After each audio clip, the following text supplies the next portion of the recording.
Good morning, everyone, and welcome to EPIC48 with Intel, with our lovely sponsors of Overclockers, ROG, and XP Pro Eyewear. We're going into Saturday now, which is our double bracket elimination round. Yeah, double elimination bracket.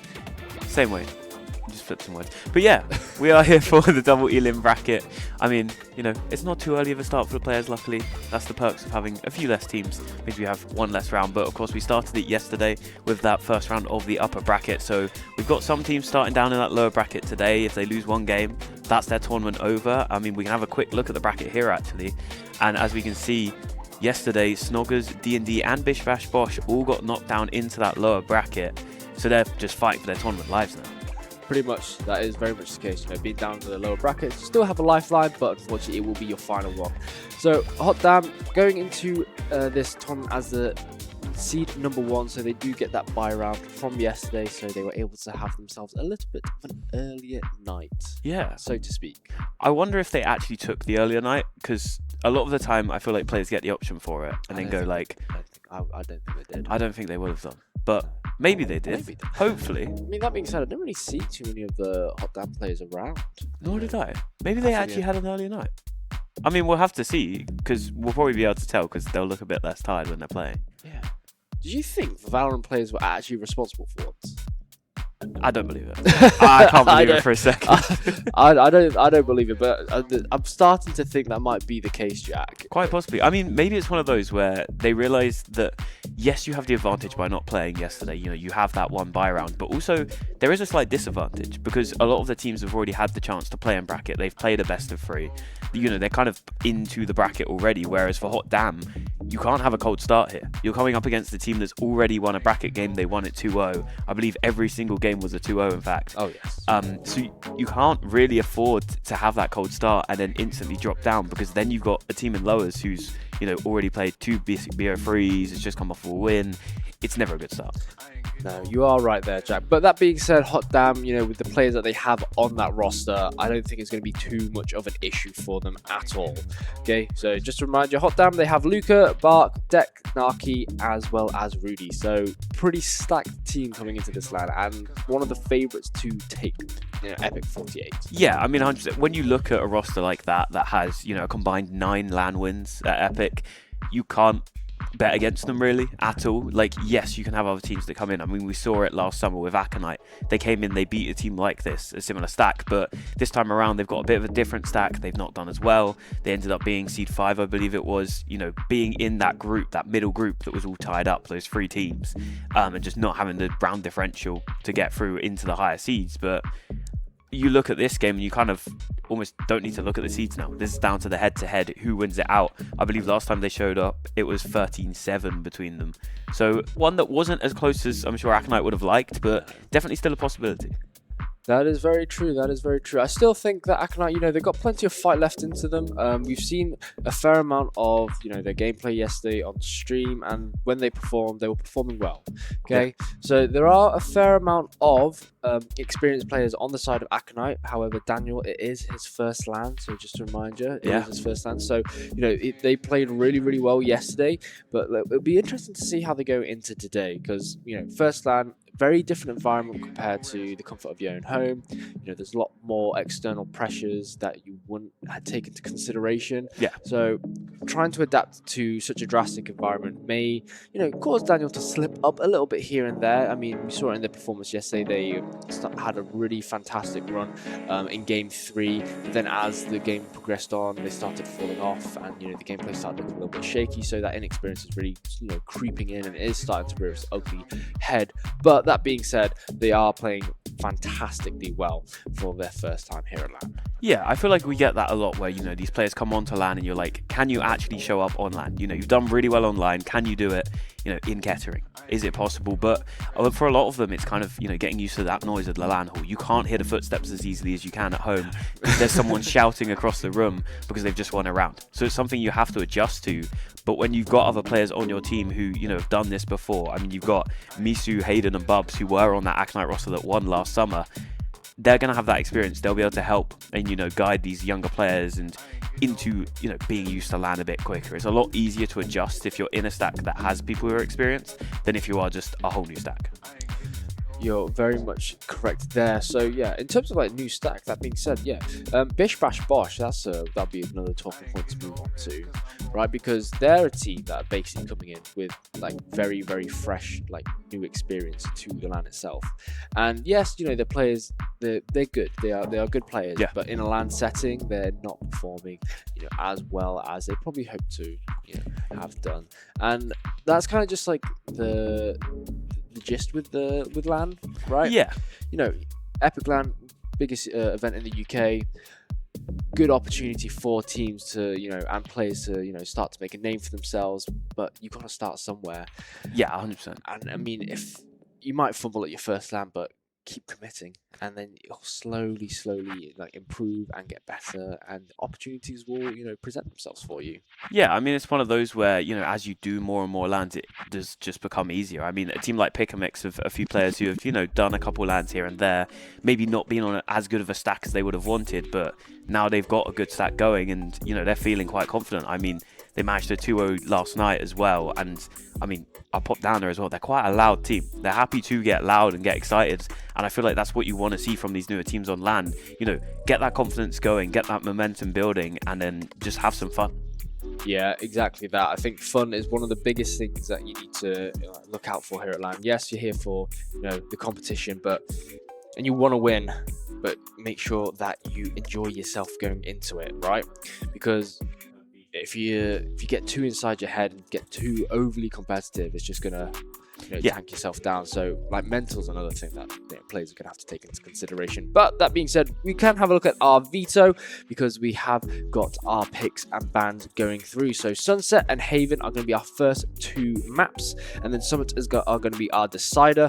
So Aconite is picked Sunset, and then Hot Damn are going to be on defense. Aconite on defense for Haven, and then Hot Damn on defense for Summit.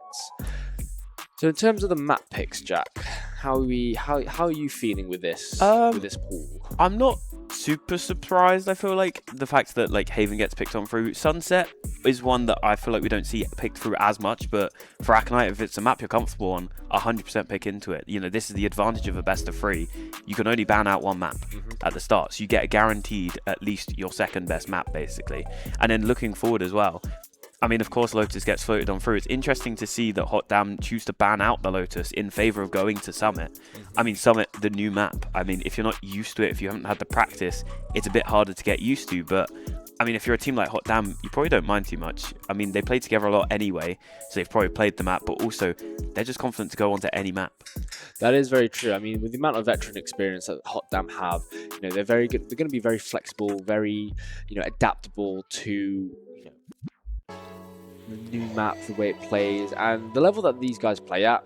They've probably had enough time to practice and have like a good understanding of how the map functions, the way it works, compositions, agents, you know, everything that they need to take into consideration.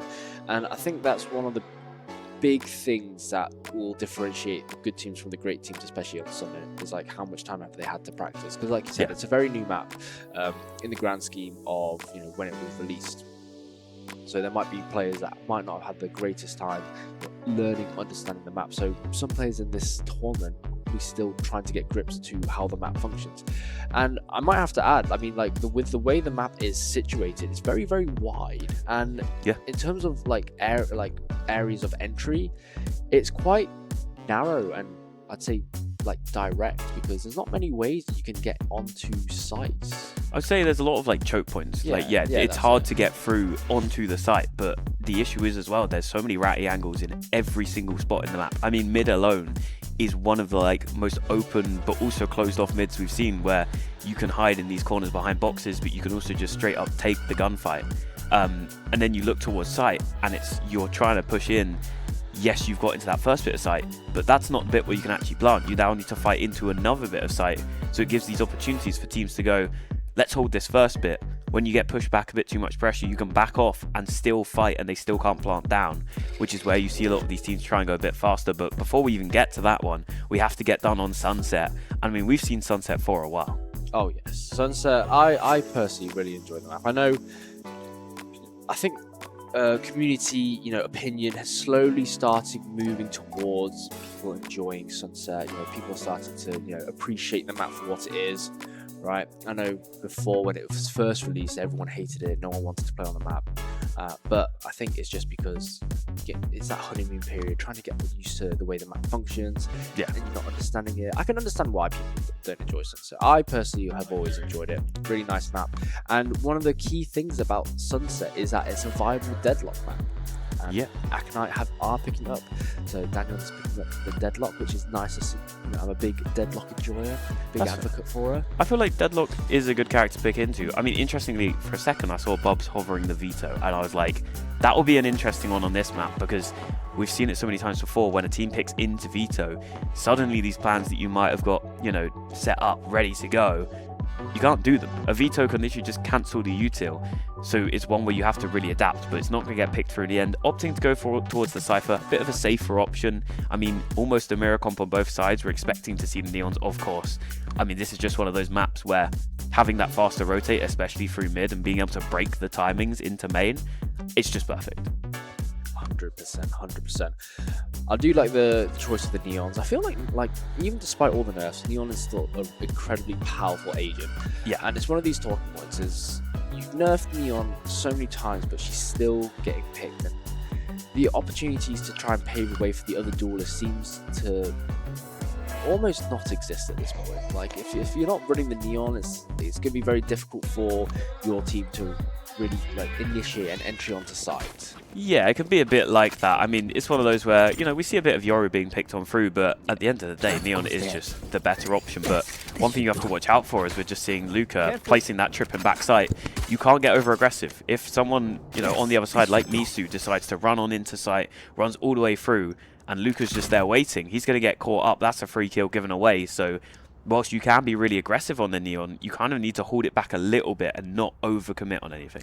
Yeah, having that understanding on knowing your limits is really important on the character like you said, because if you overcommit or go too far, then you're going to just simply get punished for it. And I'm going to kick things off. Aconite approaching mid, looking like they want to be making the way through mid. Hot Damn closing that door, denying any opportunities for them to entry through into Connector. I'm just going to be playing patiently, waiting for the dark cover to dissipate. No one's going to be rearing their head in the line of sight for Misu. Recon Bolt coming out from Bark is going to connect on multiple members of Aconite, so good amount of information provided there. A little bit of a spam, but nothing to find. I mean, it's interesting to see how, none of the players on Hot Damn really even reacted to that recon. They knew that mid was given up. They were happy to give it away. They shut the door. They were like, you guys can have all of this space. They're ready set up on the sites, because at the end of the day, you can have as much mid presence as you like, but unless you have site control, there's really nothing you can do, and they're still struggling to even get that, as there we go, Rudy with the util, gonna take down Mars whilst he was in his drone. Nice read from Rudy to pick up that kill with the aftershock. When Daniel is about to meet Dex.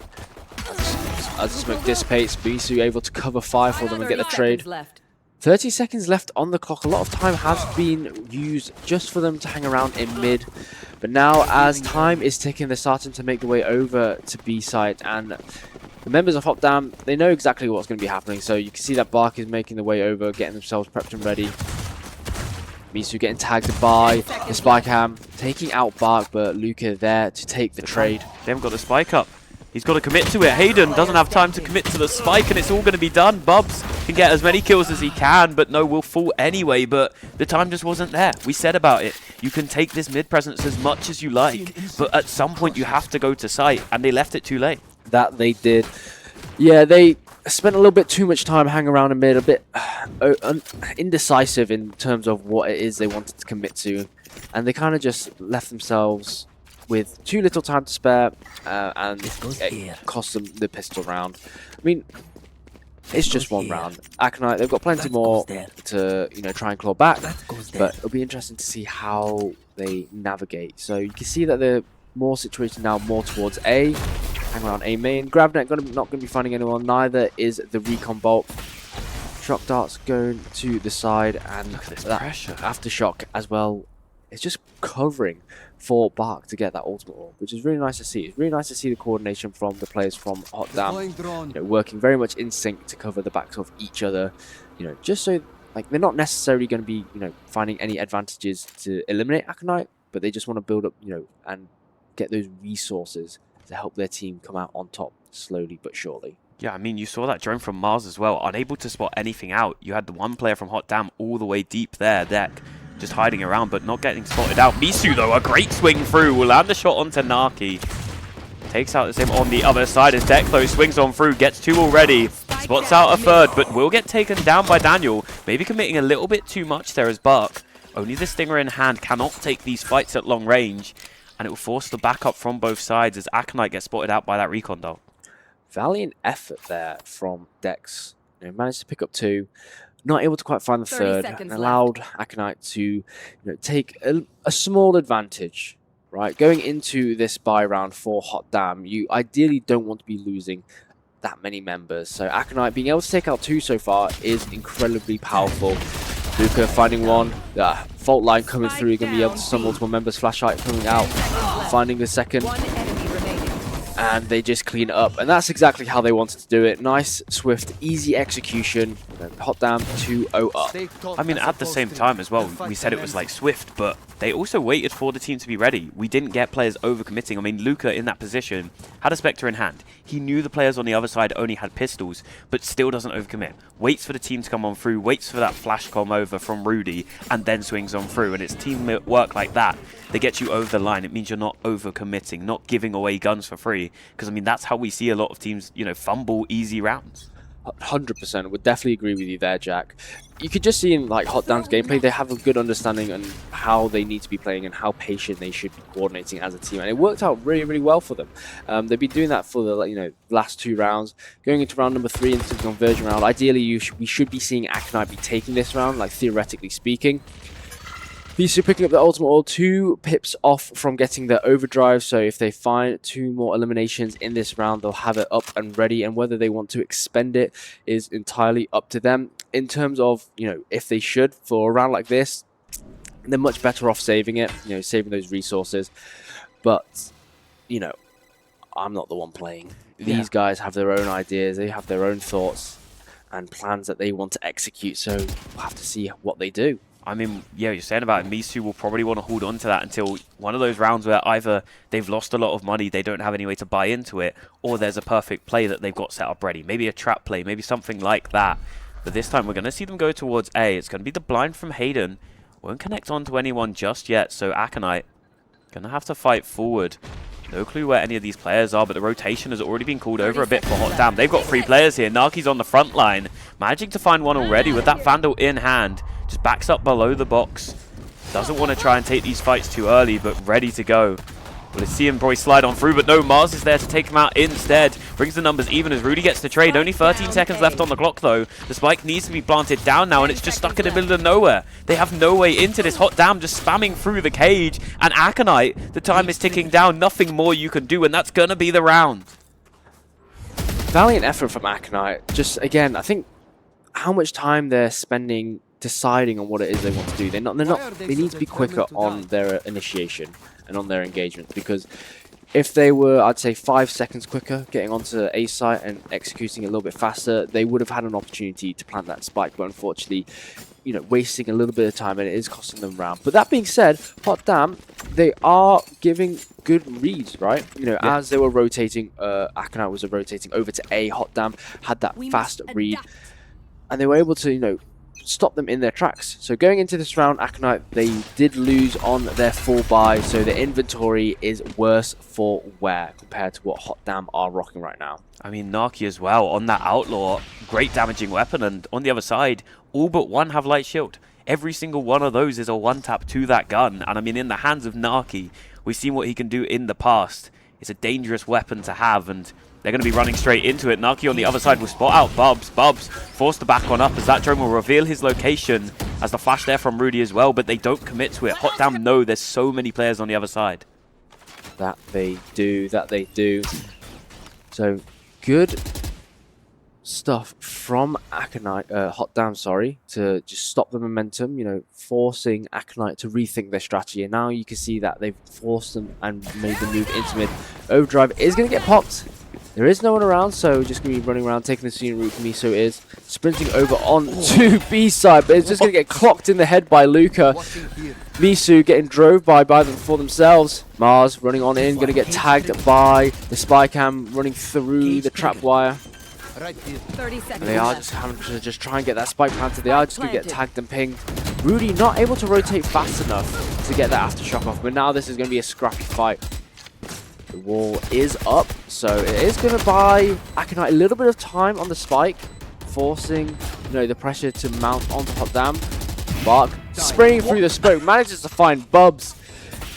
They are going to get zoned. In a sense. Oh, and they just jump on through, and Bark clean with it, waiting for Aconite to get distracted by the rest of the members of Hot Damn, and they're going to capitalize on that opportunity fantastically. Yeah, I mean, just shuts down all those players, but also Luca surviving for so long on that site. It felt like he was going to get overrun by these players. He shuts down the Neon ultimate straight away. Then you're like, they know his location. They know exactly where he is. But because he's got the cam, the trip, the cages, everything like that, they're so distracted. They need to clear all of that out whilst also still finding him. And by the time they've cleared it, he's run off site. He's nowhere near. He's regrouped already, and he just survives. And that's why he's going 5-on-1. You know, he can keep himself alive while still getting those kills. The way that Luca set up himself for B-site was fantastic. Covering as many angles and much area as possible without having to, you know, risk, you know, using the lives of his teammates or himself for that fact. But we are going to be opting to go for a B-site push, and Hot Damn, again, they've got such a good read, so the fault line as well as the paranoia coming out. This is allowing Narkipu to just slide on in, allowing Deck to pick up that kill. Narkipu taking out Miso and starting things off today in such dominant fashion. Hot Damn are just going to be taking this around the way, and then they've left it all up to Bubs. Tries to find one, does, but fortunately for them, they do fall to the hands of Rudy, and that was just the inevitable waiting to happen. So the fact that they're able to get one out of that is really well done. Yeah, I mean, 100%, when you're on a pistol round like that against a team like this, you're not expecting to win a Thrifty. You can never expect to win it. You want to see what you can get done, but on the other side, Hot Damn realize they can kind of run it down. They can take the fights on their terms, meaning that there's a lot less at play on the other side, because often you'll want to try and set up some kind of play on your pistols, you know, try and get some kind of damage, maybe a trap play. But when the other team just runs at you, it's really hard to get that read. Exactly that. But I think Hot Damn have been able to get these reads down so well. I mean, you can see it again, right? They're matching Aconite round for round. Wherever Aconite are... This walk down. Okay, no, Deck. oh, No, Deck. Deck. This could be perfect. The timing. Oh my None God. of them have cleared him out. Nice. He's popped the ult as well from the other side. my Rudy, he God. set him up. Deck gets 4. Can he get the 5th? Ace on the cards for Deck, but no, he will fall. Miso will find one back on the other side, but Rudy surely will clean this one up. And what a play that was. That was a fantastic play. The coordination from both sides was absolutely stupendous.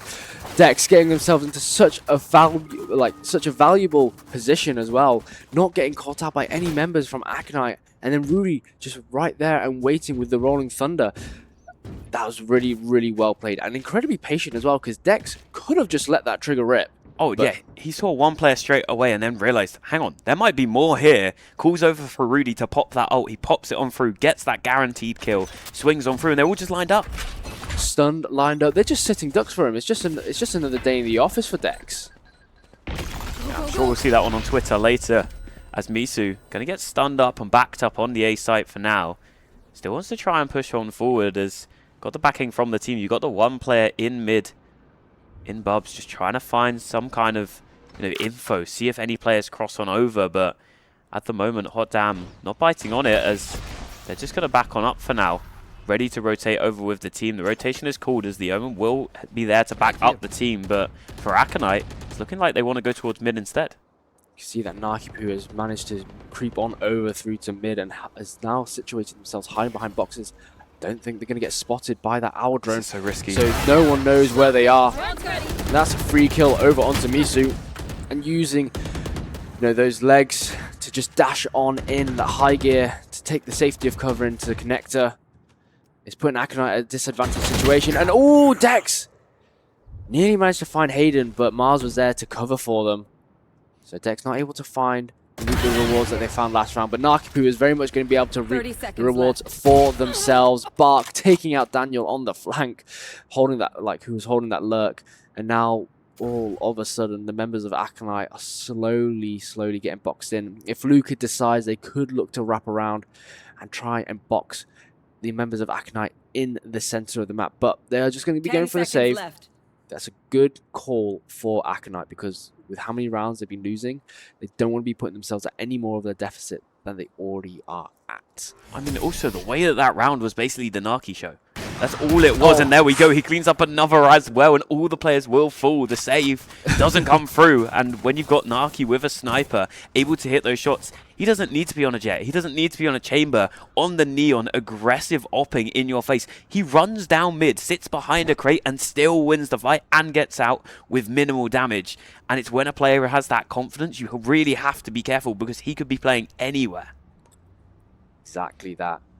No, Narkipu, like I said, they position themselves really well into mid, hiding behind the box towards attacker spawn.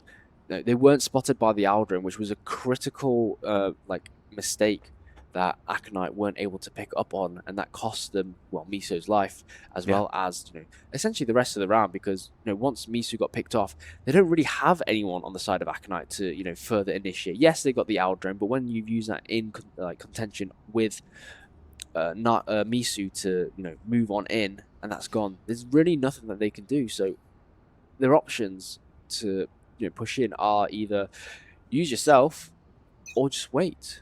Yeah, pretty much. And it seems like for Aconite, just really struggling to get started today. Maybe it's one of those where you start up in the morning, you're still trying to get into it, but when you're playing a team like Hot Damn, they're seed 1 for a reason. They were unbeaten in the group stage, yet to drop a map. And I mean, it's looking like it's going to continue that way, at least for now as well. They've got ultimates online, everyone's but Rudy's. I mean, Rudy arguably doesn't even need the ultimate. He's still got so many assists anyway. He's just been setting up his team so perfectly. And it's going to be another one of these hits towards B, but on the other side, you've got to be careful, because Luca's there, but also Naki's there to back him up as well. Really good positioning that Hot Damn have placed themselves in. So they heard the ultimate orb get picked off. So the rotate has been called. However, Daniel is going to be hanging around. They have got the sonar sensor set up, so anyone that decides to pick their way through B main might get caught. Bubs situating themselves just to see if any members of Hot Damn are going to try rotate through A main into mid via attacker spawn side. But everyone is just spread out. No one is biting at all. Aldrin going to be coming out, going to be tagging their Omen. Bark knows exactly where Hayden is, waiting for them to make a mistake. Yeah, but he doesn't know where Miso is. Miso was pushed up close, managed to avoid the recon dart, didn't get spotted out for now, but only got the Sheriff in hand. Would need to be clean with these shots. On the other side, Luca, the spam's on through. Misu's going to get stunned up for now. Slides on through though regardless, but will get taken out by Bark as Naki also gets activated on the B site. He's locking it down. Luca doesn't even need to be there. All of his setup is still there, and Naki, he's just going to be raining these shots on down. Spots out another player, knows there's one close. Has to be careful now. He's going to pop the ultimate and gets punished by Hayden immediately. The spike plant was going down, but the ultimate is committed to stop this one through as Mars just has to run on back, and Bark is there with Rudy to clean it up, and there's no way they can plant when the Sova ult is popped. Yeah, that Hunter's Fury is such a good zoning tool. I mean, when information is being given for free from that spy cam tag, it's just so easy for Hot Damn to just take control and take the pacing of the game into their hands, right? Hot Damn are completely running away with this. I mean, look at their economy. It's so good. Yes, Aconite are able to fall by, but if they lose this, they just go back to square one, which is just down in the gutter. Yeah, for Aconite, it's you have to win a round and then you can, maybe claw something together in the next. But for Hot Damn at this point, as long as you don't lose every single round, you'll have a bye for the rest of this half. Already, Misu going to get tagged up by that Cypher trip. as Naki managing to connect onto one as well. Ultimate's being popped on through. The cam's going to spot all of these players. So much being thrown on through, but for now, Aconite standing on tall, but no deck is there. Connects onto one. Naki through the wall, connects a shot as well. And they're just being pushed on back. They're being run down. And for Aconite, it's all on Daniel. Will connect onto the first, but 3 more left. He cannot find it as Luca will clean it up. And Hot Damn just seem unbeatable. That they do. I mean, it's a 9-0 scoreline this morning in our first game of the best of 3 of our upper bracket game. And Aconite, they are going to be feeling the pressure. I mean, the thoughts and feelings going on through their head. They must feel, demoralized. I mean, a 9-0 scoreline is not something you want to be staring down and or be on the receiving end of. I mean, Hot Damn, they're going to be feeling themselves. They're going to be feeling so good about their performance. But Aconite, it might be a bit of a slow start for them to get the day going. So hopefully, as the series goes on, we might see a little bit more. Hunter's Fury is going to get popped. Dex with the teleport, able to get behind Misu, and just Rudy are running away with it. Daniel managed to find 2, but Barker's going to be there for the trade, and it's all up to Mars, and they just fall just as quickly as they were left standing. I mean, just look at the reads from the side of Hot Damn there. Every single time, Naki is set up, ready to get those kills. We talk about it so much. When you have an operator, you don't want to be in a retake scenario. In a game like this, it doesn't matter. There's no chance where they've managed to get the spike planted on down for Aconite. Every time they go for it, there's some kind of ultimate or some kind of util to force them back, to not allow them to get it, so that Naki can stay activated. He doesn't have to clear through all these awkward angles. He's got the rest of the team. And I mean, Rudy's setting him up as well with the util. There's really nothing more they need to be doing.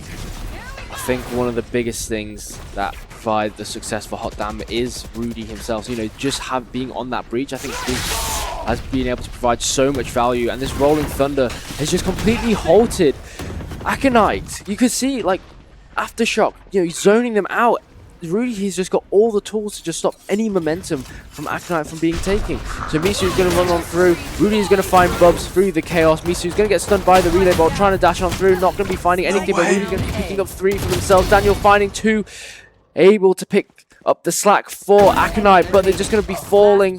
Hayden putting them in now into a 1v1 situation. Luca has got a good idea of where they are, but look where the spike is. The spike is in sight. And so Hayden has got to walk into the Lion's Den to have a chance at saving the round for them. But unfortunately for them, they fall, and Luca is just going to put them at 11-0. Last round before the switch. I mean, that's a crazy round as well, because you see that Naki gets forced all the way back to that back corner, all the way in CT, has no way out, looks like he's going to be just dead. And then the stun comes through onto that player, forces them to, get the classic out, try and land the shot. The shotgun comes through from Naki, doesn't connect enough to get the kill, but Rudy's there to back him up. And it's the team synergy like that that wins you rounds. It means that even when the other team has a bit of an advantage, you can still win it out.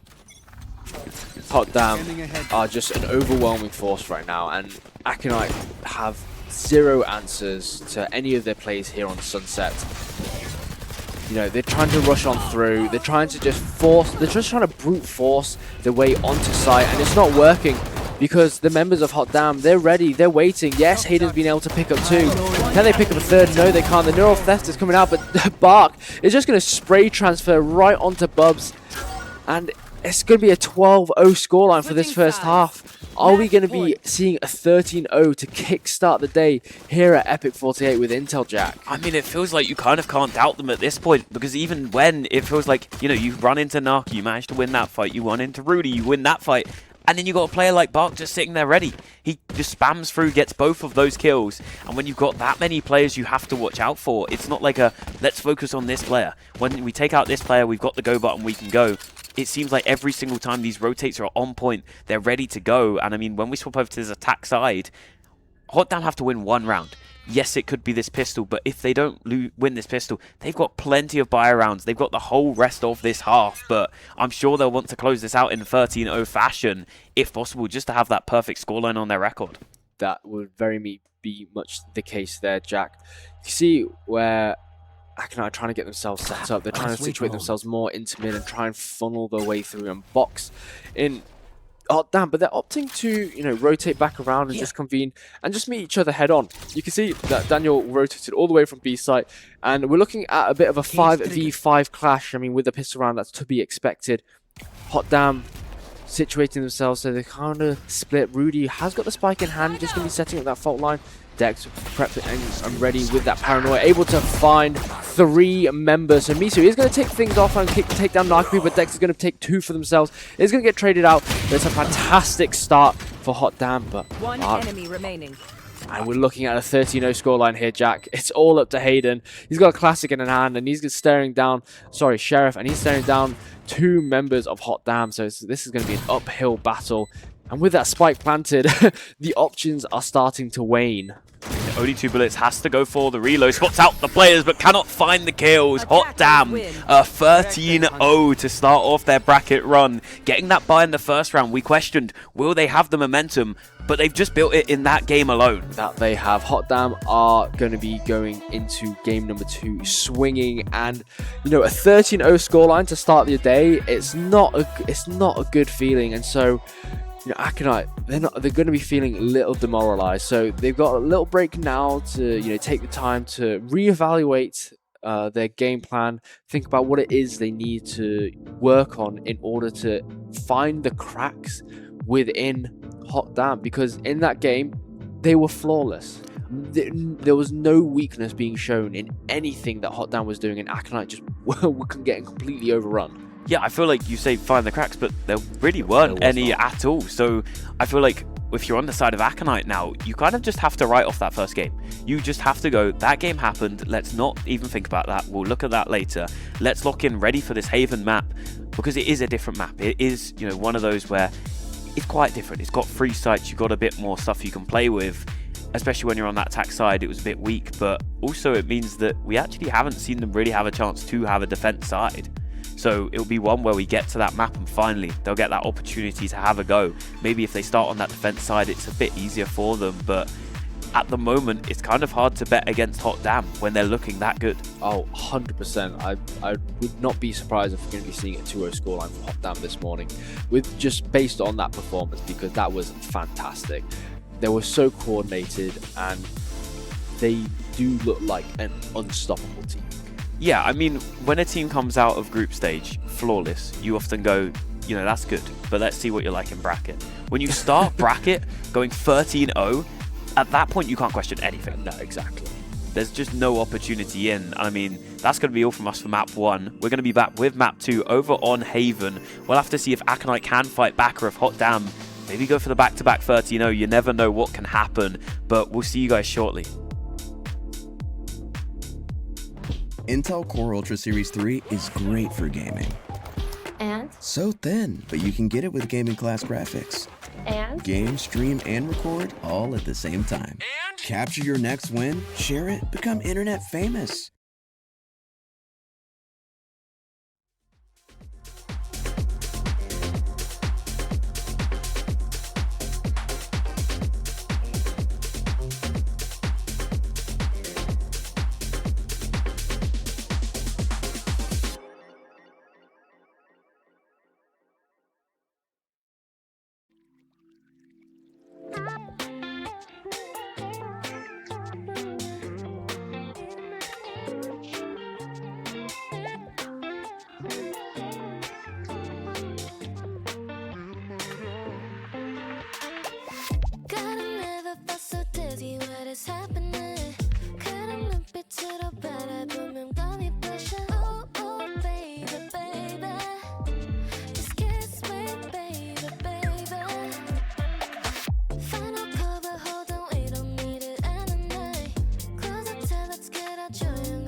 I won't get hooked. If you feel me in without a fight, now floating in the air. When you're looking at me, baby, all this isn't fair. Getting closer, get closer to you. 입술을 깨문 네 모습 보면 내 심장 더부터 뛰게 해. 가사 따위 필요도 올라가는 템포 그냥 이대로 가면 vibe check. 밤이 끝나기 전까지 내 곁에 같이 있어줘. 본능적으로 up, let's get down right now. 머리부터 발끝까지 다 원해 너도 알잖아. Got a million reasons why you're on my mind right now. 머리부터 발끝까지 다 원해 너도 알잖아. Got a million reasons why you're on my mind. I need you. I'm addicted to you.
Welcome back to EPIC48 with Intel, and I mean, after a dominant map from Hot Damn, it's time for Aconite to answer back. Do they have what it takes on Haven to try and take us to that third map, or are we going to see another stomp from Hot Damn? I mean, with the way that Hot Damn are been playing, you'd expect another stomp, right? 13-0, game number 1 on Sunset. There was nothing that Aconite could do. Quite frankly, the way that Hot Damn were playing was just flawless. There was no cracks shown in any of their gameplays at all, and Aconite were just getting completely overwhelmed and overrun. There was, quite frankly, nothing that could have been done. If you watch back the gameplay, you'd be able to, agree with what we're saying. Yeah. Hot Damn just played completely flawlessly, and it was a perfect run. I mean, we were talking about it in the break. Sometimes 13-0s are really boring to watch. They're not great. It's a team that's doing all right, and then the other team's just doing badly. But it didn't even feel like Aconite were necessarily playing badly. It was Hot Damn were just playing so well, and also just holding back their aggression, not overcommitting, not running it down because we're up this many rounds anyway. We saw it again, Luca just holding back, waiting for Rudy's util. Other players as well, just not overcommitting. Bark just sitting on site, waiting for the players to swing. And it's when you've got a team that's that good, and then you still have Naki, who give him any kind of sniper, he is guaranteed for at least 1 kill, if not 2. There's really no way to find your way into a map like that. And when we swap over to Haven, I feel like that first half is going to be so telling. If Aconite can't find a way to get that advantage, I feel like we kind of just have to write it off. I would very much have to agree with you there, Jack, because Aconite, yes, we're going into a different map, so it's a good opportunity for them to, maybe, find some new strats, forget about map number 1. I think at this point, like you mentioned earlier, forget about map number 1. You've got to act as if it didn't exist. Yes, you're going like into a 1-round deficit, 1-game deficit, but the saving grace is if Aconite do lose this, they go down to lower bracket. So it's not like down and out for the tournament. Yeah, I'm not too sure who they would face up against. I'm going to assume it would be maybe D&D or Bish Bash Bosh, which when you drop down to lowers, you want to play a team that's not as good, because often we see those upsets early in tournaments, and you lose to a team where it's like, we maybe could have beaten them, and then you drop down and play the team that never should have been in lowers, and then you get really unlucky, and then that's your game. But at least they'll have a team that's a lower seed that they'll be able to face off against. But when you get kind of stomped down this dominantly, it can do a bit for the confidence. If you've got a couple of players, we spoke about it, that haven't played as many LANs. Yes, you've got some champions on the team, but on the other side, you need to find a way to lock in mentally. You can't just let whatever happened in this game affect that next series. And it comes to a point of, at what point do you just write off the series almost and go, right, let's, whatever happens at the rest of this one happens, let's look forward to next. And I feel like that's why the halfway point almost in this map will be that point. Definitely, that would be very much the case, because going mentally, right, Aconite, they're at such a big deficit. A very demoralizing start to the morning. It's going to be how they pick themselves back up going into game number 2. Like I said, 30-0, a horrible start. Yeah. You can't sugarcoat it. It's a terrible start if you are Aconite. No one likes to get 30-0. Yeah. It doesn't matter who you are. It doesn't matter. You could be the most optimistic person. You get 30-0, you're going to feel like bad about it. You're not going to feel great. And it's how Aconite are going to be picking themselves up, because it could be a case that, based off the back of that 30-0, they take those emotions, that feeling, into this next game, and then the gameplay falls apart. So for Aconite, it's going to be really, really important for their mental to reset and then compose themselves going into game number 2. Yeah, I feel like they need to get that early read. They need to understand that, yes, Hot Damn is a really good team, but there are going to be some gaps. You just need to try and find the way, find a way to try and shut down Naki. Don't allow him to constantly get those free kills at the starts of those rounds, because that's something that was working so well for them. Let's let Naki get that first kill. He can then run back to safety, doesn't overcommit. We've got the numbers advantage. At this point, let's sit back and play trades. And we know Hot Damn can play those trades so well. And for the side of Aconite, it's almost like, yes, you can have all of these strats, but those strats don't work when you suddenly just get shot in the face. Like, there's nothing you can do to counter that. If you lose a player early, you need to be able to adapt quickly. But also, I think a key thing we need to watch from them is not letting that clock run down. Not just waiting until 30 seconds left and then you commit to site. You've got to use that first bit of the round to get space. If you sit there outside one site or just in mid and have no presence on the other side, it's just, you've just cut the round down to 30 seconds. Yeah, and that was one of the big things that we noticed from Sunset is, Aconite, they would take space, but then they would just stay there. They wouldn't move anywhere around. They wouldn't, push their advantage further forward, if they were able to have one.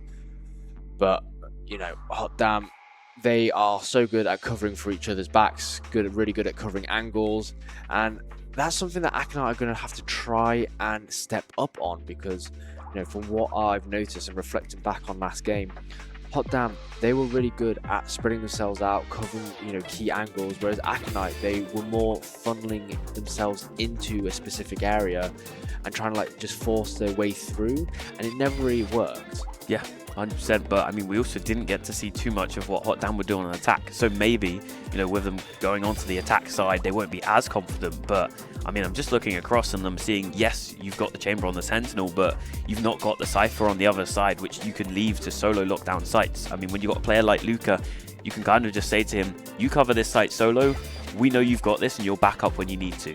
On the other side, you've got Daniel. Yes, you have a trip, but you've only got one trip. Your only other way out is to TP. You basically need to try and take a fight early and then TP back. But it's not as effective at just locking down these sites and delaying that time, because the other team can still just run in through all your util. I'm looking at Rooney. He's picked up on the Phoenix, which is quite an interesting pick, and it's not really a pick that you see too often on Haven. I feel like more recently we are, because what a lot of teams I think have realised is you've got a lot of those closer angles, especially towards your garage and stuff like that. And the Phoenix flashes are actually quite hard to, avoid. When it comes around the corner, if you've got a really good Phoenix, they can make it so you see the flash for less than half a second. And then you're flashed all of a sudden, you have no way around it. And it allows you to have that push and pull on the map. If you've got a jet, that's great. But if you have the Phoenix as well combined with it, then you can have two different sides of the map where you're, pressuring the other team, or you push one side, hold back a little bit, have the jet hold back with an op or something. be interesting to see how Rudy pilots Phoenix, because we normally see them more on that supportive role. Yeah. You know, controllers, you know, initiators. You don't really see him on duelists too often. So I mean, I'm curious. Last map, he was on Breach, getting assists on assists, just setting up the other players. I mean, maybe when he's on the Phoenix, we start to see, you know, can Naki find the kill solo? Will he be able to get what he wants to get done without that extra support? But, I mean, Naki Poo on Jet, that's a worrying sight if I'm on the other team. Oh, 100%. You can see that they're prepping their tailwind and using, you know, the smoke to just get on in. I mean, C-site completely open. We're talking about, you know, utility and ways to set up defense, but Aconite don't have any of that. And hot damn, they've just taken all the space. You can see that Luca is still hanging around all the way down C long, and Aconite, they're just slowly taking the time and just trying to make the way in. And Mars is going to kick things off, taking down Nakipu. Nice start for them. So this is a good opportunity for Aconite to finally get around on the board in this series.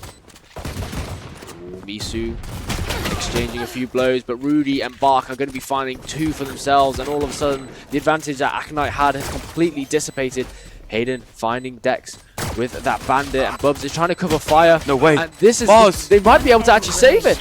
Oh my goodness. Aconite, through sheer power of will, they just stuck the defuse and they were able to find it.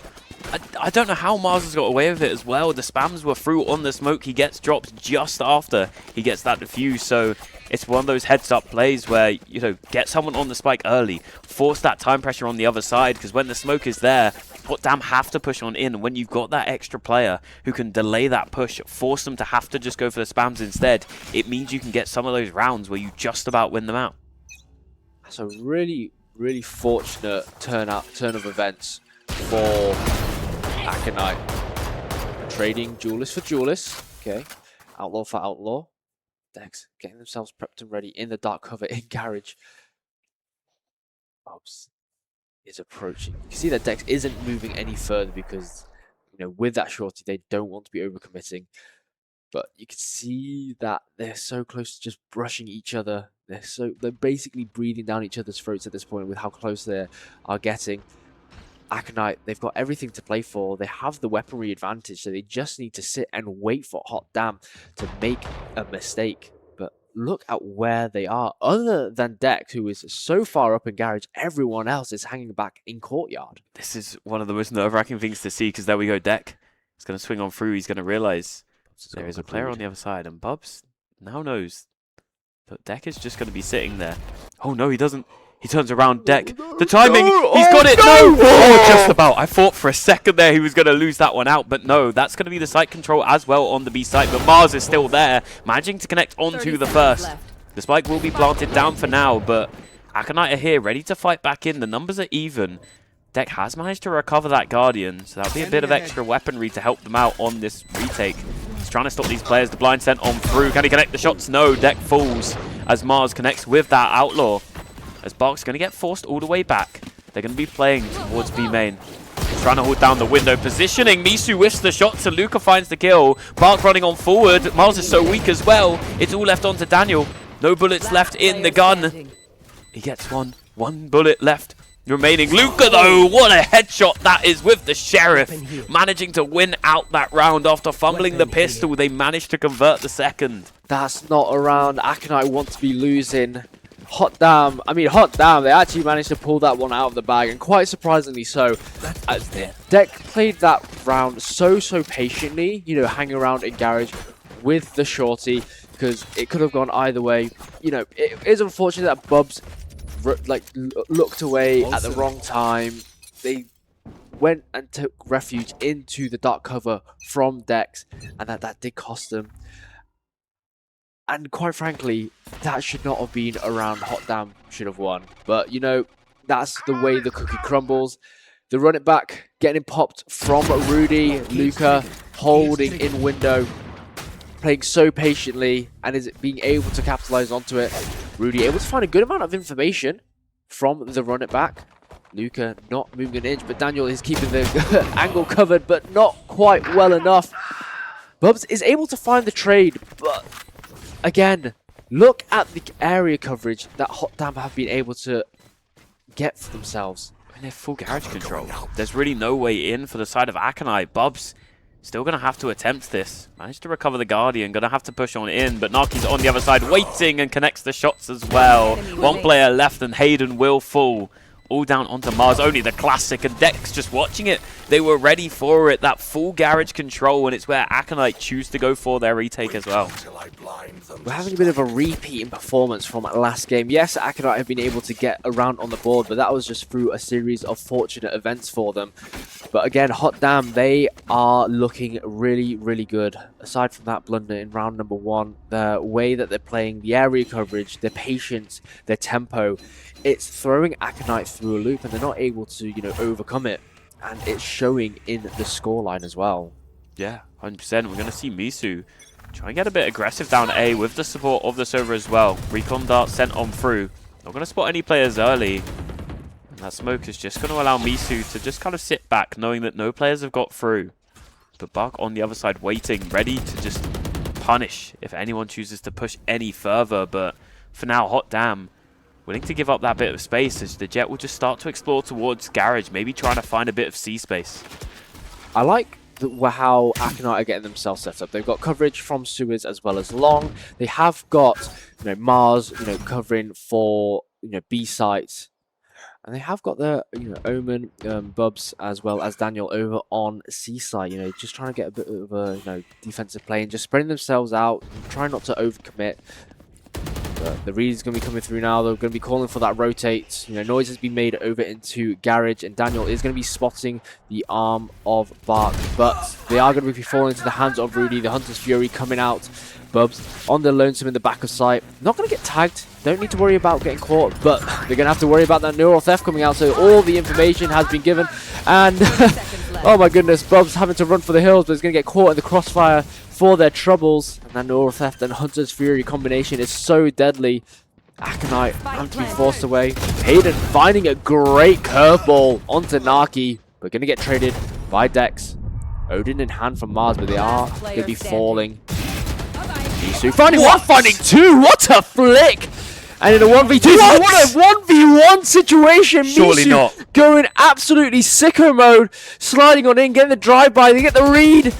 Dex so weak as well. 30 HP, and they find the fourth, and Misu out of nowhere clutches it for Aconite. How has Misu won that? Gets the first kill, you know, whatever. Second one, running through, gets the headshot, flicks up onto the player, slides on into sight and finds the third.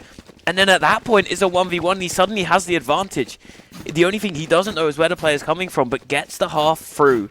Make sure that he's got that spike defuse nice and close so that no matter what, timing-wise, he has the opportunity and finds that last kill in the end. The moment the player reveals himself, he locks in and finds the kill, and what a round that was. That was absolutely spectacular, and that's a great performance for Misu. Exactly what we want to be seeing, and we weren't able to see enough of earlier.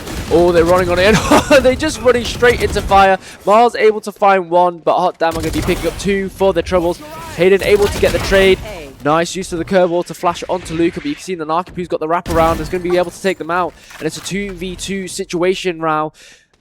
They have got the spike. Members of Aconite are just hanging back into, you know, defender spawn, trying to call for that rotate, but Bubs and Daniel's not able to back up the members, you know, quite as quickly as they would have hoped for. So a very scrappy gunfight to kick things off. But they have got From the Shadows ultimate for Dex if they really need to rotate over to the other side. But we're doing a bit of a wraparound. Both sides playing Ring Around the Rosies in the biggest circle ever as they are going to the opposite sides. I mean, yeah, we'll have to see what they do. There's going to be that push up on towards C side. The other two players just waiting back. I mean, that early round attack as well. Misu maybe overheating a little bit, has a really good round and then kind of throws it away just running down. It's one of those unfortunate ones where if there's a lot of players on the other side, you will get punished. But the trades were there. We'll have to see what they can do on this retake. Daniel on the operator. Such an awkward gun to retake with as well. And now this Omen ultimate is going to be causing so many question marks. But it was all a ruse. He sent it towards their own spawn and then just sat back on site. So now Daniel having to clear out every single angle. And Naki's there waiting ready. They still don't know where Deck is. The spam through connects onto Naki, but he doesn't know Deck's also in the corner as well. Still finds the kill though. Bubs 5 HP and a dream, and he finds the kill as well. Bubs clutching it up for Aconite, and that's back-to-back clutches for them. Nicely done from Aconite. A spectacular performance, and in a situation like that, Aconite had, you know, all the odds against him for taking that round, but Bubs coming in clutch. You know, Daniel ended up being the sacrificial lamb for what could have been nothing, right? Trying to clear the angles with the operator, incredibly difficult, you know, going onto site, using that operator, like you said, very awkward gun for a retake on. But Bubs coming in clutch with the Guardian, and Nakipu ended up using their Blaze Storm right at the end there, so wasted ultimate, and with the economy of Hot Damn, it's looking worse for wear, so Nakipu a little bit overzealous with the use of that Blaze Storm, probably could have looked to save it for this round, but that's how the cookie crumbles, and Aconite finally find the momentum to take the lead. The timing though, Daniel runs on out, manages to punish onto the one player and Barks as the Omen deck was just in his smokes, trying to place it down deck. He's trying to run on forward, spots out Hayden on the other side, and in the ultimate, Hayden finds one. Rudy returns back as well, but Misu is there. He's found the space, he pushes on up. Takes down Rudy early in this round, and now only 2 players left standing for Hot Damn. Haven't even planted the spike down as Naki's just waiting, expecting for a swing to come through from Aconite, but they're just not biting. Playing so patiently right now. They're taking a page out of Hot Damn's book from last game, and they are playing this round out incredibly well. Yes, they've had to commit a few ultimates going into this round, but they were able to gain a huge advantage out of it. Nakipu, spike in hand, I'd be opting to look more to try and get it planted. Because, you know, as a duelist, you don't want to be pushing too far up with the spike. You don't want to be losing it or having it fall into the hands of Aconite, which is exactly what you have done. You had Luca, you know, covering your back, but now you put them in a situation where they're playing an uphill battle. And that's going to be a flawless round for Aconite. And all of a sudden, this team has a 180 their performance, and they are looking really good. Yeah, it feels like they've finally woken up this morning, ready to fight back. And, I mean, it was off of those 2 clutches in the earlier rounds that's now led to, you know, a flawless round afterwards. When you get the confidence like that, suddenly a lot of the rest of the issues you would have been having, you get that really hype moment. You can then build from that and try and build together as a team, and the flawless is the perfect way to do it. You know, to have 2 scrappy rounds go your way, followed by the flawless, you really don't really need it any other way. No, the momentum building for Aconite now is really, really good. You know, they're taking control of the way that this map is being played. Yes, multiple members got spotted out by that recon bolt. You know, it's going to give Hot Damn Aconite, an opportunity to, you know, rotate around after Hot Damn. Here. Are making their way on forward. And it looks like we're going to be finding a head-on clash. Mars picking up one. Dex going to find one through the smoke. Nakipu going to get one for themselves. Oh, and they swing like an absolute demon. And they're picking up 3 for themselves. And all of a sudden, the momentum has completely shifted in favor of Hot Damn. Bubs getting tagged, 85 HP, having to walk on through, and Bark there to cover for them, swinging, and they're going to hit and find their mark, and Hot Damn take back the momentum, and they're going to put themselves at a 1-round deficit. The way that Naki falls down to 5 HP after that first fight and still finds 2 more is just insane. It shows that a player like that, you can't just go, oh, don't worry, he's weak, he's not going to swing. He's going to run, you know, at you and try and take those fights, and it pays off massively that time. Interestingly, this time, we're going to see Luca on the operator. Usually goes over towards Naki, but maybe a sign that Naki's going to go a bit aggressive on this round. Be interested to see. I mean, we do have the Tour de Force ready and waiting for the side of Aconite, which they are going to be popping that dark cover, prepping themselves so they can cover a long. They have got the rendezvous set up just in case they need to make their way back. But with the way that Hot Damn are making their way forward, they had anticipated that Aconite and Daniel are going to be popping that Tour de Force. So they're going to be going through, you know, more mid-side, you know, don't want to give opportunities for Daniel to get easy pickings, right? That's not something that you want to do, because you either got A site or C site. You don't really typically see, you know, operators or Tour de Forces being situated onto B site, so their options are essentially cut down based on the use of the Tour de Force. Yeah, exactly that. We're going to see this drone through from Bark. Right here. Going to spot out at least one of these players. Knows there's something backside as Rudy ready to go through Garage with the backing of one other player, but Naki's still over towards A site, so it looks like they don't want to commit too early. Luca spots a player, but unable to connect the shot, just trying to spam on through. Those are some players towards the backside. Rudy going to get stunned up here, but Deck finds the kill. Doesn't allow Misu to convert onto that kill.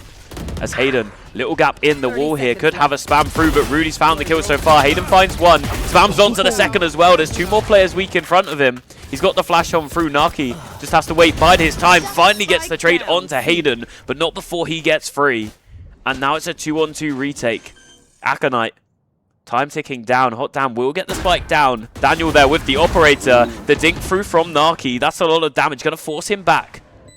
Just waiting for them to swing on through. Knows that Daniel has to swing through with this tour. The force can't connect the shot. Naki finds both. He shuts it down, and Hot Damn bring it even again. Oh my goodness, Hot Damn are playing so well. And one of the big things that I've been pointing out and what I can commend Hot Damn for is the fact that they're so good at covering for each other's backs. No, Rudy making their way forward, Dex able to find the trade. Misu had a prime opportunity to take out Rudy with that relay ball in garage, but Dex was there ready and waiting, supporting his teammates as they make their way on through. And Hot Damn have been able to play this so well. Yes, this game Aconite are looking so much better than they were previously, but you can see the experience and the gameplay from Hot Damn, because they are just going to be running on through, and Misu is just going to be charging on in, finding Rudy, but that fast lane not able to fully cover them, so they're shoulder peeking out, giving them a free kill over to Hot Damn. Oh, they managed to find one, but it's going to get traded out.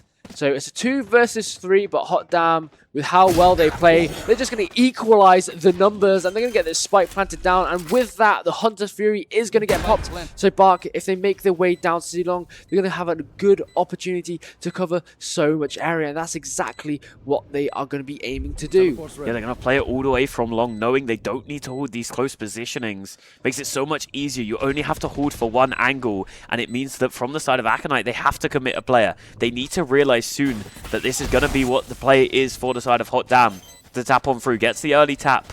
They're still not committing on it. They know it's not a stick. They still have the drone as well. Bark's just going to wait it out. He doesn't want to commit this ult unless it's really needed. They're going to spot out the players. Now it goes down to the 1v2. It's going to be popped through here. He's just going to stop the player from sticking it through. But Daniel, he has the opportunity here. It's been halved as well. The timing not there for Bark, and he's going to lose it. This is what happens when you lose the other player, and Aconite managing to clutch that one out. Nicely done from Aconite. They had a good understanding of how Hot Damn wanted to play that post plant. But Aconite coming on in clutch. It was a bit of a blunder that Dex got taken out as they were using their shrouded step. But for Daniel, great read.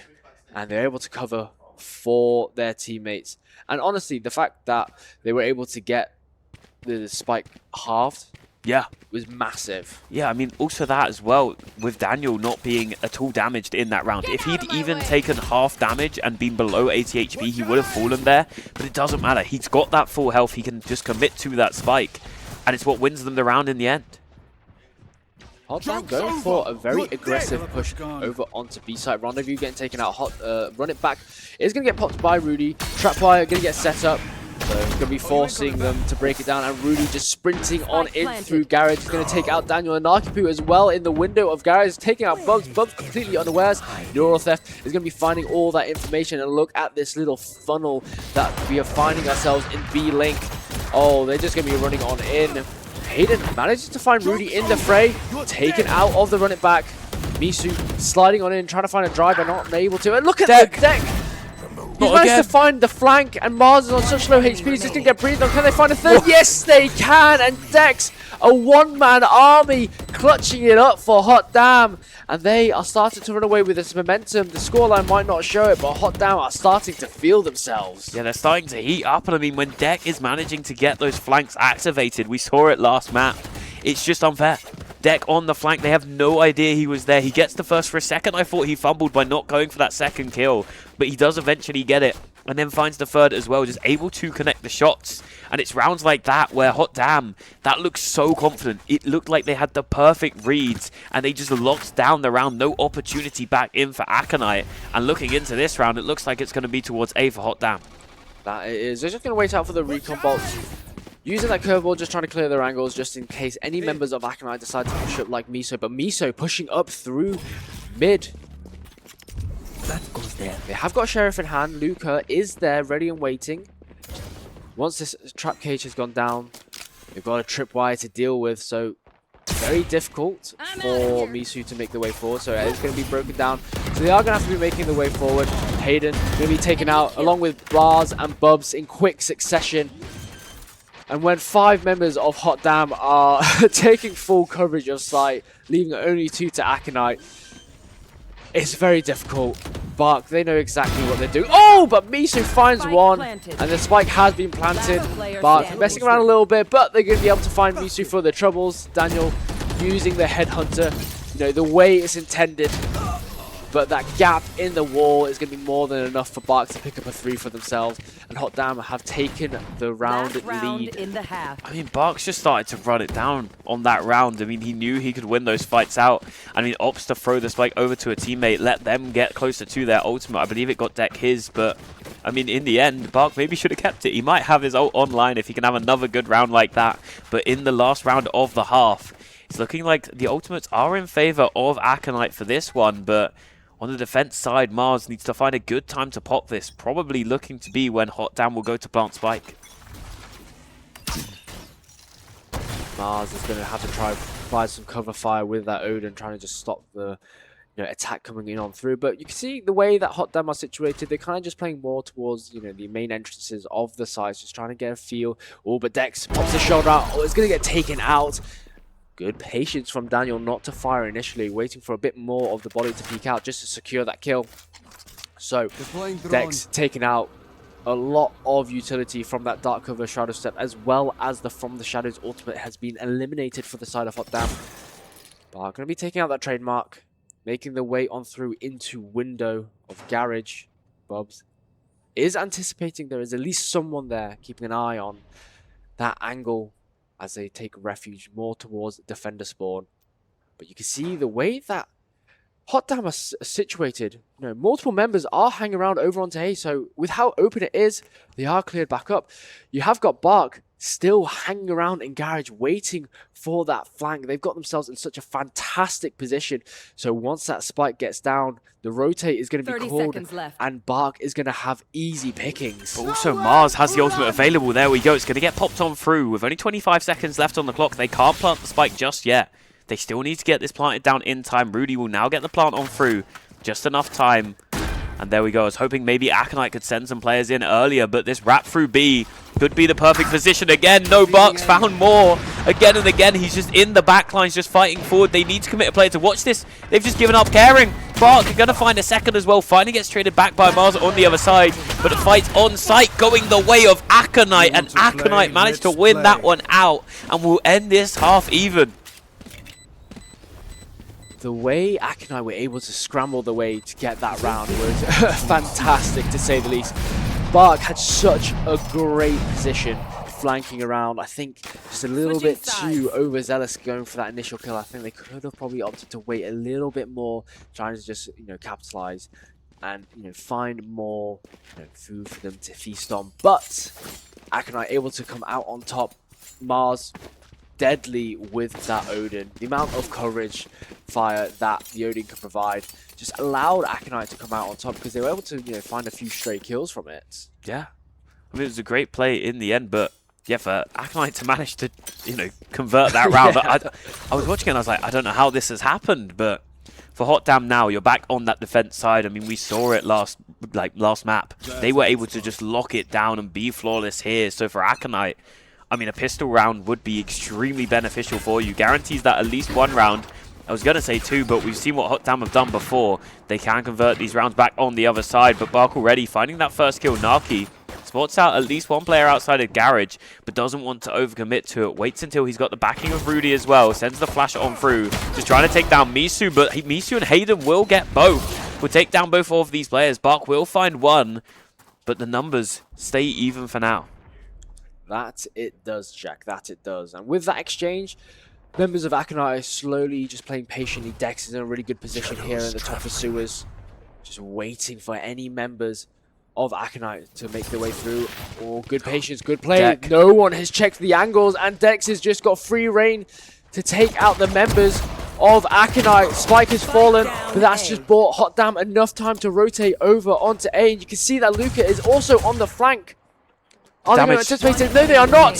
And this is just free pickings, and it's a 1 versus 1 situation, so it's all up to Bark. They have got a Sheriff in hand, so they have got quite a lot of firepower. There is no shield for Hayden now. 30 So seconds left. whatever happens, it's going to be coming down to the wire. I think Bark had a bit of an overzealous read, rotating and running all the way over to C side because Hayden still hanging around on A. This is a smart play for Hayden. But are they going to commit to the plan here? Yes, they are. I mean, 13 seconds left. They've got no other choice. Bark has heard it, and they're wrapping the way round all the way over to long.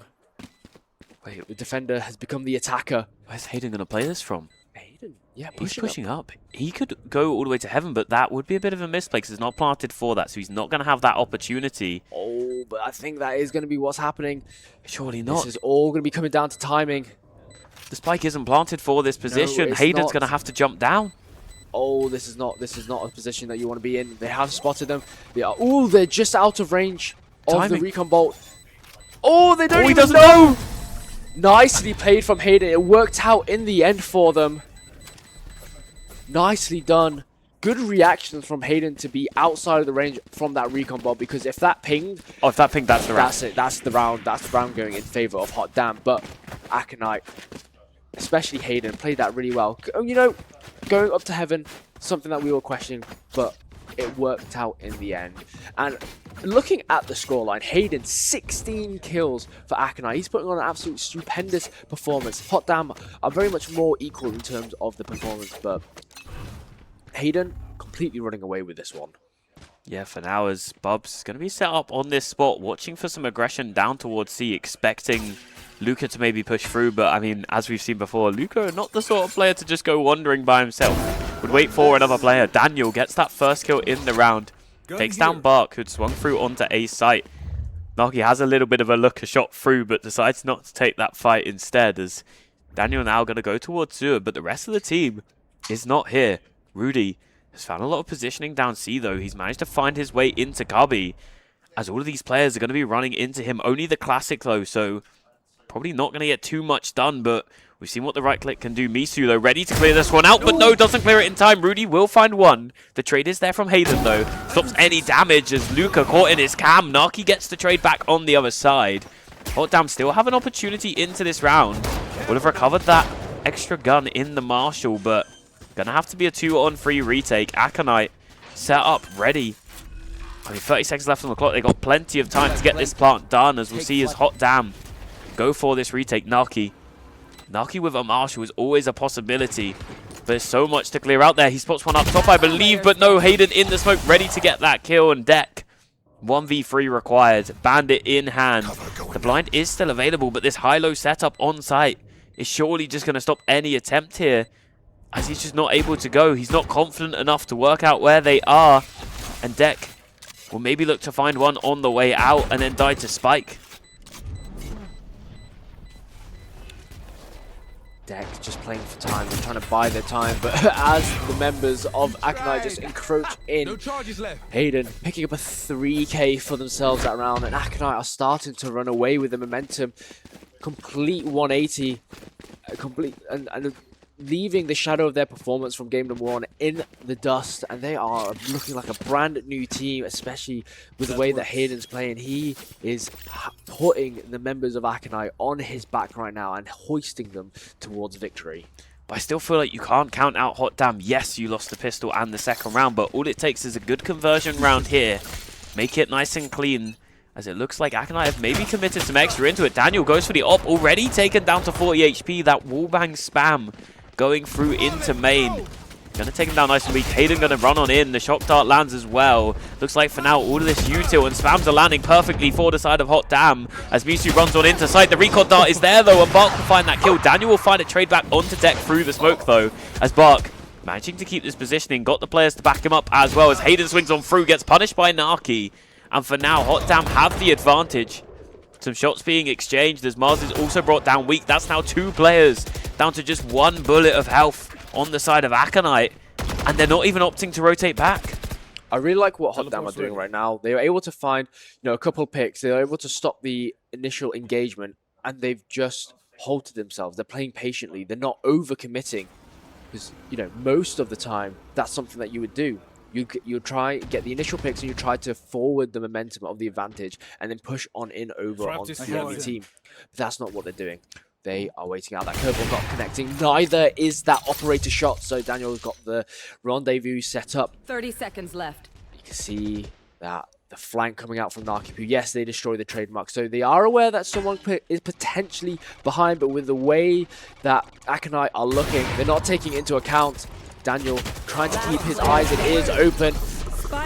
Luca finding 2 for the troubles. And look how little HP Daniel has. 1 bullet from Bark was all they needed. And momentum has stopped and they picked themselves up an operator for their troubles. I mean, that's good, but also they did lose 3 players. So as you can see now, it's going to be a bit of a weird shaky buy here for the side of Hot Damn.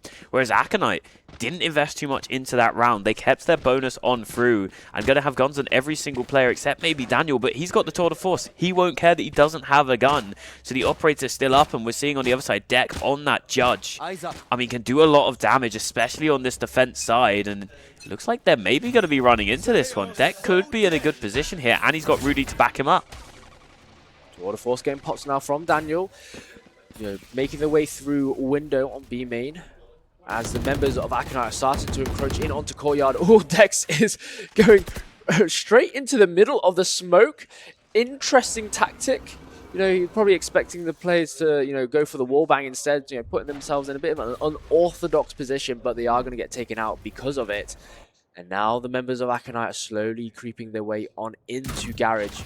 And Luca in a great spot. Spycam is going to get taken out. All 4 members of Aconite situating into Garage, where we've got Bubs on the lurk, just in case any members of Hot Damn try to go for a flank.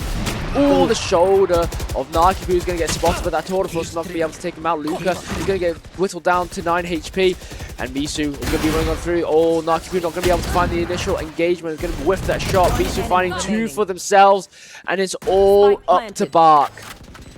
I mean, we've seen him do stuff in the past, but a 1v5 is a tall order. He's got the util available, though, so maybe an opportunity, but no. Misu is there with the operator, picks it up from Naki, and lands the shot himself. Yeah, flawless round from Aconite there. Nicely played from all the members, finding the key elements to make that initiation work. They took out the members that were important for Hot Damn, and they just whittled them down. And now Hot Damn, they're starting to look almost like a shadow of their former self. And Aconite just stepping up right when they need to. And they're starting to tear them apart. Yeah, 100%. We'll have to see, going into this round, what Hot Damn go for. I mean, when you're on a buy like this, it's always a bit awkward to try and get something going, but you also don't want to allow Aconite to get to that double digits. We speak about it time and time again, how important that is. Don't want to allow them to get any closer to match point where possible, but for Hot Damn at the moment, it's free stacked over towards B. Expecting that to be the place where Aconite choose to go. But for now, Aconite just playing a bit of a default, expecting the aggression from the side of Hot Damn on their lesser buy.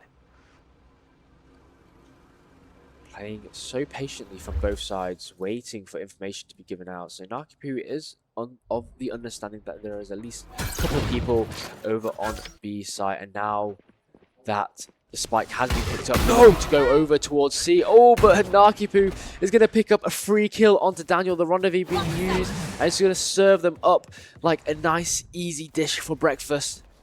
And Hot Damn find a nice, easy advantage.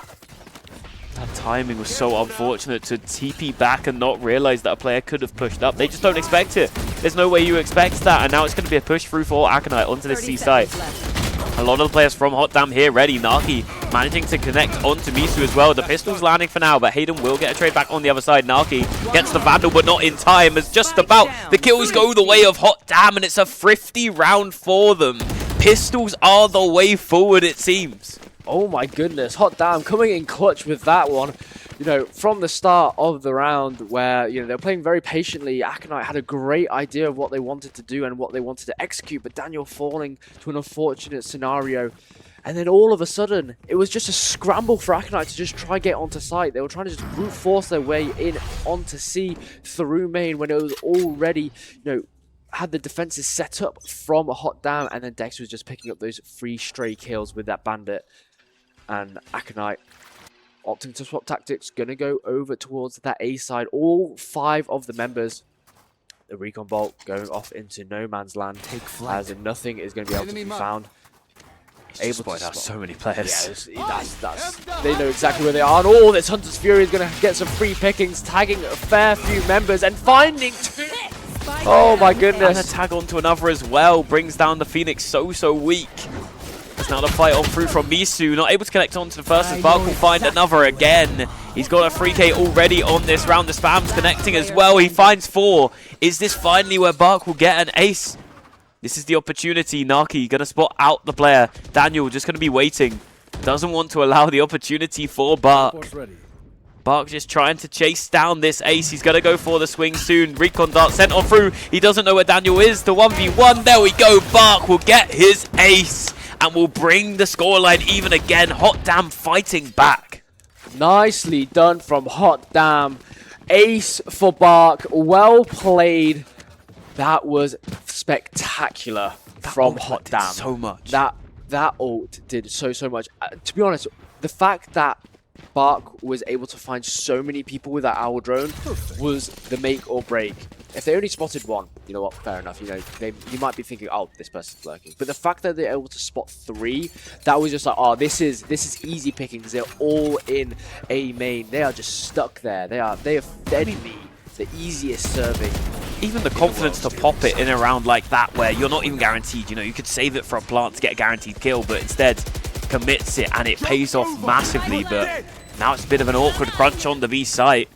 Aconite opting to back off for now. We'll see what Hot Damn do as Rudy's going to run on through. Got that run it back. Will manage to find a kill just about before it runs out. So Hot Damn going to have the numbers advantage. Want to get Luca to stick that early, but can't commit to it just yet as Hayden opts that run it back, runs on forward, but can't find a kill as Bark's found another. Mars will connect onto Naki as this wall is up. The ultimate is popped on through though, so they can't stick it. They have to push on forward. Luca just trying to stay alive, trying to find some kills. They managed to find them for now, down to 1, and the timing is there. Rudy is going to get the defuse on through, and that's going to be 10 on the board for Hot Damn. That's nicely done from Hot Damn. What a spectacular retake that they played for that post plan. They just played that so well. Dex played that round incredibly well, especially at the start. A lot of utility was being used for Aconite to get in onto site, and what Dex did, rather than just staying and meeting them head on, he backed off onto Gong, allowed them to take site. Yes, Aconite were able to safely get that spike planted, but Hot Damn, they were just so good on that retake. It was just all skill. Yeah, I mean, it's a crazy round to do as well for Hot Damn. It felt like the spam was all there. There was no opportunity for them, but somehow fighting forward, managed to even counter the Sova roll, and Naki's found an early pick as well. Oh my goodness, Mars's heads just got taken clean off their shoulders from Nakipu right there. Yes, Nakipu was able to get whittled down to, you know, very little HP, roughly about 4 or 5 HP there. But it doesn't even matter because they're able to find 1 for themselves, and Dex with that Odin is just going to be spraying to high heaven and just covering fire, stopping Aconite in their tracks. And Aconite, they've been brought to a halt. The questions of how they want to navigate this round are still left unanswered. You can see that Rudy is covering A long just in case they decide to make their rotate. 3 members on B site, and Luca holding Garage and C site on the lonesome. And I predict that we're going to be looking for a C site push in the end. I think they're going to try and suss out B, try and get a bit of information, and then ultimately make their way through Garage onto C site. The timing is ticking down. Only 35 seconds left in this round. Misu was looking to explore towards B, but doesn't spot out anything. Some spam sent through from the other side. And as you were saying, it looks like it's going to be the commitment towards C site, but Naki's still here, set up, ready. And so is Luca. They've still got to clear this util. Only 20 seconds left on the clock. Are they going to even have time to commit to this one? Naki's managed to find 1. Takes down Misu early. Will be down to 5 HP, but finds another through the smoke. Naki connecting onto these players. 10 seconds left. Naki will spot them out, but it's too little too late as Bubs will find 1, but Deck cleans it up with the Odin. And there was just no time left on the clock. Someone call the lawnmower to come through because we've got some grass to cut, and it is called Aconite because hot damn, they are cooking with gas right now. They are doing so well to just take the momentum back in this second half. They have won 4 rounds back to back and they are feeling so good. You know, 9-7 down, but to bring it back to 11-7, and they're getting so close to closing out this series. I mean, something to look at as well on the side of Hot Damn. Look how many assists they have. They've got 11 assists on 2 different players. They've got 7 on some others. And then you look at the side of Aconite. Yes, you've got about 4 or 5 on each, but it's showing that the team play is just there from Hot Damn. Naki wanted to get aggressive in that round, but gets tagged out by that recon dart. Opts to back on up as Bark. Not going to know about this close player, but knows there's at least one towards A main. Patient play from both sides. I really like how Hot Damn are just not overcommitting into anything. They're using that curveball, you know, Bark gonna get flashed. Hayden holding back, you know, not wanting to commit, trying to just feed some information. They heard of multiple footsteps, so they know that there's 3 people over onto A site, and Aconite, you know, backing off. Ooh, Daniel holding the angle nicely, so Nakibu's going to be falling. Dex is just going to be rinsing Misu and riddling them with bullets through on B, so they're just going to take them down. And now the members of Aconite are slowly encroaching over onto A. Bark completely unawares, and it's going to get shot in the back of their head for their troubles. Hayden going to kick things off for Aconite, equalizing and giving them the advantage. Dex, Odin in tow. It's just going to be spraying to high heaven, but it's going to be taken out by Daniel. Daniel is absolutely lethal on this operator. Rudy able to cover fire. Luca finding one for themselves. It's going to be a 1 versus 2 situation. Rudy in a bit of a deficit. Oh, but Daniel wrapping around. And they're going to pick up a 3k for themselves. And it's going to be 10-11. Aconite, they're not down and out of the count just yet. They're clinging on to this series for dear life and not letting Hot Damn reach match point. Exactly that. They're fighting back into this, not allowing Hot Damn to just run away with it. They had 4 in a row going into that round, but finally Aconite has an answer back, and it feels like the answer back was Daniel with that operator able to shut down that early aggression. Yes, you get a player from Hot Damn swing through to A main, but Daniel was there waiting ready on such an awkward angle to try and take the fight as well. So this time they got to be a bit more careful with Bark. Gonna send the recon bolt out. It's not gonna connect onto any players. Does he know that Hayden could be this close? I don't think he does. He's gonna call on away though. He clears the angle and Bark finds the kill and another as well. Doesn't see Daniel in time, so will get taken down. But for now, that's the numbers advantage the way of Hot Damn. Nicely done from Hot Damn. Very ballsy play from Bark right there. You know, pushing on up by the Lonesome. With other than using the recon bolt, they were just peeking dry. And that doesn't even connect. They don't see anyone on that recon bolt. Just through pure skill alone, they were able to pick up 2. Yes, Daniel was able to pick up 1 for themselves, so they're able to get the tour de force, you know, in their back pocket. But they've already got an operator. They don't need to commit any more than what they've already been able to provide. Isu, you know, prepping that high gear to get onto site. So Rudy very much aware of what the play is going to be happening. He's going to be calling for the rotate for the team members to, you know, reconvene and back them up. Misu putting themselves onto the back of site. Daniel covering the angle with the operator. Going to be able to find one. Completely leaving Misu completely in the dark. Allowing them to go incognito. Rudy able to find one. They have got the running back, but then look at where they are. They are easy pickings for Misu, and they're just going to take it down and equalize the scoreline to 11-11. And Aconite running away with that momentum. What a play from Misu there to manage to find those kills and also have the heads-up play to push up to heaven to make sure that Rudy's run it back can get no more afterwards. Get to that free kill guaranteed. Rudy can do nothing. He just sits there watching, knowing that he's going to die as soon as he spawns back in. So it's just a bit of an unfortunate play for him, but it feels like for now, Aconite, they found their way back in. They've got the ultimate stacking up. Misu's also only 1 away. And it feels like now Hot Damn need to find the answer and need to find it quickly. Do not want this to go to overtime or even possibly lose in regulation. Naki going to be pushing up straight away down A main. They're just sending everyone down, but Naki gets spotted out for now. He's going to swing on through, but gets punished by Daniel. The Hunter's Fury luckily had found one on the side of Hot Damn, so not the worst as the trade is there. And Rudy swings on through, gets that timing onto Daniel. That's a key player to take out. Misu down to 10 HP, gonna get caught by that trip as well. Gonna get spammed through from Luca. Might as well find the trade though onto deck. Bubs will fall in the end, and now all down onto Mars. Still some trips around site as well, so Luca can just play this one so carefully as Mars will manage to take down that trip. Gonna push over towards CT, knows he needs to take the fight sooner rather than later. Can't allow them to be on Hot Dam's terms. He's gonna swing on through, finds the kill onto Rudy. The drone pops on through, so he knows where Bark's gonna be coming from, but does he know Luca's there as well? The spam on through, and it connects for Luca as they're gonna find those kills. I mean, all it took was if he spammed, he might have found both there, but it is going to be match point for Hot Damn. That it is. And look at the economy that Aconite are rocking right now. It is a terrible time for them. Daniel with the shorty, but again, like I said, they've got the tour de force. They have got the overdrive as well as the run it back. Aconite, they're not down and out just yet. Yes, Hot Damn are on series point, but Aconite are very well in their right to take this to overtime. Yeah, feels like it's all down to this one last gun round. Hot Damn, if you win this, this is the series, but Aconite have the opportunity to take this out of regulation, take it to overtime. The opportunity for map 3, we'll see what Misu can do here. Trying to push on into site, takes down no players so far, but running all the way through, just about spots out one in the end. The kill's getting traded back on site, Misu finds another as well. All down onto Luca, would need to be the 1v4. Finds the first, but cannot find any more, and we're going to overtime. That we are. Nicely done from Aconite, kicking everything into high gear, popping the overdrive and running amok in the back lines of Hot Damn, making their heads swivel off their shoulders, not giving them a second to breathe, and Aconite just overwhelm them with like sheer force.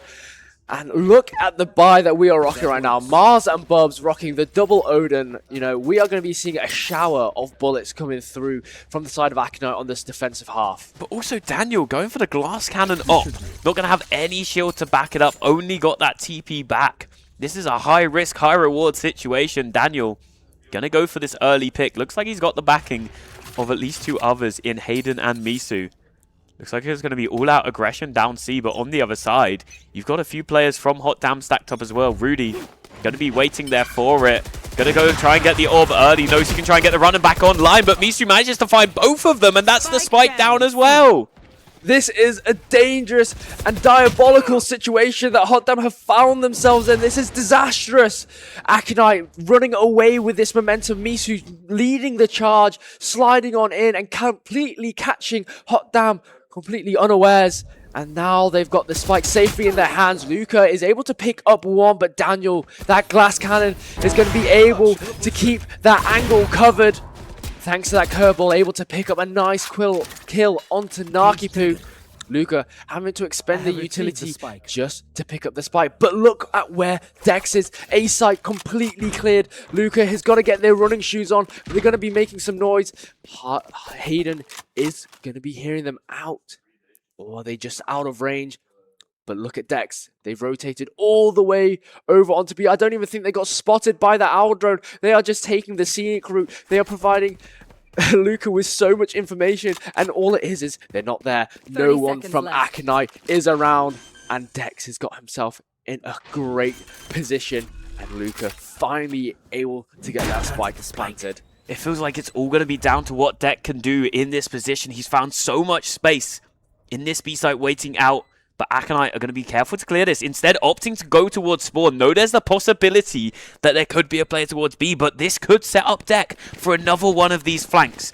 If he gets the timing right, if Luca comes over that he's hearing these footsteps, Deck can wait, bide his time, and find these kills. He's got the blind available as well if he chooses to opt into it, but they're all going heaven. Deck might not even be able to find one here. Is he going to swing in time to spot out Mars? Possibly, but time is ticking down. Deck manages to find one. It's all onto Luca on site. The spam is there. He finds the kill, and there's no one sticking it through. There's no opportunity. Luca finds the kill as well, and it's all on Hayden with no time left. And Hot Damn somehow managed to clutch up the 2v4. Oh my god. When I saw all four members of Aconite rotate through to defender spawn, I knew that they made the big blunder for this round. They should have at least sent one person through to B. because at least that way they would have gotten some information, and it cost them that entire round. Mars caught completely unawares, falling, three members going up onto heaven. There was no one to cover, and Dex was just that thorn in their backside that just stopped them from making the way to clean up that round. And now Aconite, they're put in a situation where they are potentially losing the series. Series point for Hot Damn. Narkipoo ready and waiting. Curveball as well as the recon bolt coming out. It's going to be easy pickings. Mars is going to find the trade, equalizing the numbers. It's going to be a 4v4. The owl drone coming out from Mars, trying to find some more information, but not much more is going to be found. Hot Damn backing up, providing some space, giving Aconite an opportunity to breathe, but not giving away their position. Mark using their own owl drone to clear out sewers, but not much more is going to be happening. At least not for now, as Daniel going to be walking up with this operator in hand. Out of range of the TP for now, so this is a bit of a risky play. No one there to get the trade back on the other side as well if he were to fall, but the rest of Aconite wanting to push through towards B. Looks like they were going garage, but it looks like it might be a B main push. Luca going to be on the other side of this, but his util is set up for C, so won't have much help here at all. Gonna see this ball get popped on up. He's ready. Gun up. Avoids the stun. Gets both as well. They line up for Luca. He gets free. All down onto one player. Daniel fighting for their lives, and nothing more can be done. Hot Damn 14-12. Win it out in overtime in 2-0 fashion. They managed to clutch it out just right there at the end. Aconite putting on an absolute stellar performance in map 2, but they just weren't able to close it out. Hot Damn, right? Exactly. They live up to their name. They played so well. I mean, we look at the scoreline, 13-0 for Hot Damn on Sunset, and then a 14-12 finish to go 2-0 in this upper bracket, series.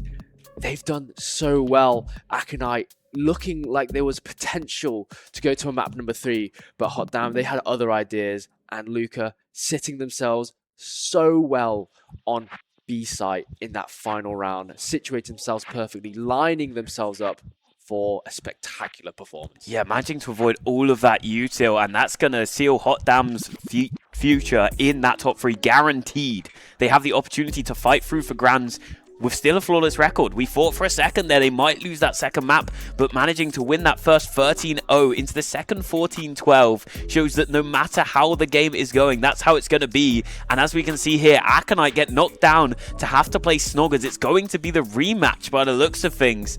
Having to fight back, see if they can try and win that one again. It was a 2-0 before, but I mean, Snoggers, they've had a bit more time to relax. They've had time to, warm up for the day, but Hot Damn, they're going to be waiting in the finals for the winner of Highland Baddies versus Pick and Mix, which is probably a banger game right now. There's definitely going to be a banger game, and I'm sure that's going to be going the entire distance in that series.